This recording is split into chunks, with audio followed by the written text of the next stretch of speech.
I'm talking today to diet therapist Mandy Carlin. Hi Mandy, how are you? I'm good, thanks, and you, Joanne? I'm very well, thank you. Mandy, today we're talking about metabolism. What is metabolism? Metabolism is basically the energy used by the body to burn calories, as in food. And how can I boost my metabolism? Well, there are various ways. I mean, you've heard people say start off by having a good breakfast. The reason for this is the word breakfast actually means to break your fast. And when you fast, your body holds onto the food that it's got. It doesn't want to use it up quickly because it's scared that it won't get more food. But as soon as you break that fast, that kickstarts your metabolism. It starts working, the digestive processes go, and the more energy you're using, the more calories you're going to consume. I'm sure you've often heard people say, I don't have time to exercise or go to the gym. What advice do you have for these people? I think excuses don't really wash with me. Exercise is extremely important.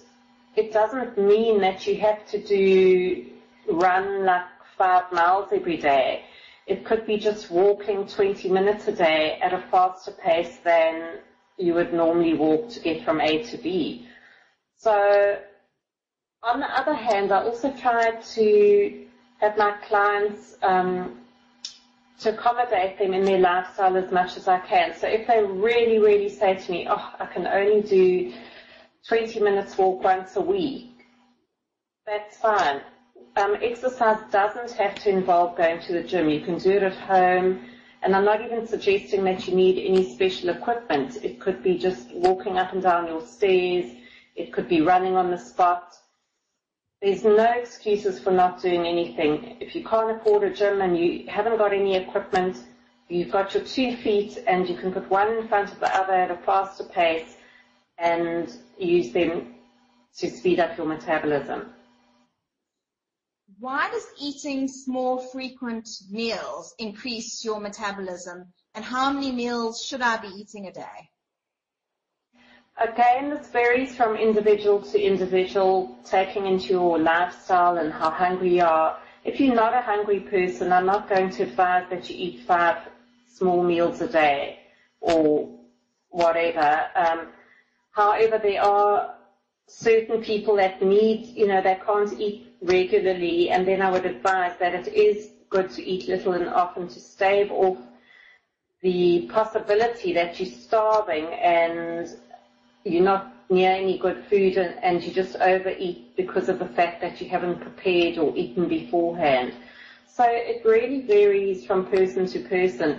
Again, as I said before, it speeds up the metabolism because the digestion starts working, and once all your organs are working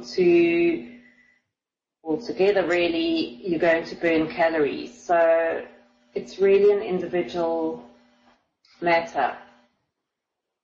What sort of foods should I be eating or snacking on between the 3 main meals of breakfast, lunch, and dinner? Well, this is also depends on the individual. It depends what you're eating for breakfast. If, for example, you're eating a full English breakfast with orange juice and fruit afterwards, I think you don't need to have a snack in between. Would be full enough to go until lunch. However, if you've got just time to grab an apple on the way to work, then I would suggest you breaking down your whole breakfast meal to have part of it that you grab on the go, and the next part, say at 10:30 or 11 when you have a few hunger pangs. So you might have your apple early and then maybe have a yogurt and an egg if possible, or a piece of toast or whatever it is that you can have at that time, or vice versa. You might have your piece of toast and an egg earlier and keep your apple or your yogurt for later.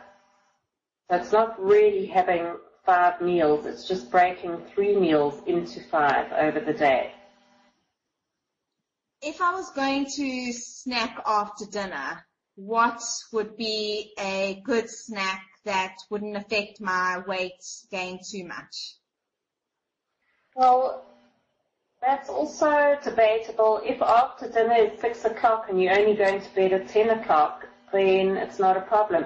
If after dinner is 10 o'clock and you're going to bed at 10:30, then I would not have anything carb heavy, because they take a long time to metabolize, and basically if you're resting and you're not energetic, the nutrients are going to be stored as fat in your system because it's mainly sugar.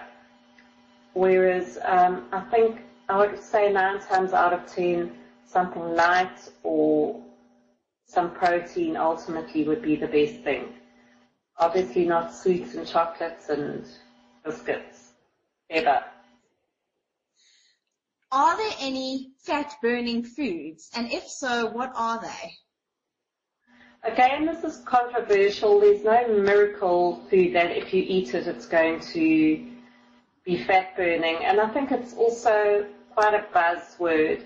I think, for me, fat-burning foods are foods that ultimately wouldn't put on weight. Chocolate obviously will not be a fat-burning food, whereas citrus fruits, because of their acidity and they have less sugar than other fruits, or oats because of its fiber, which takes long to digest and keeps you fuller, or proteins, and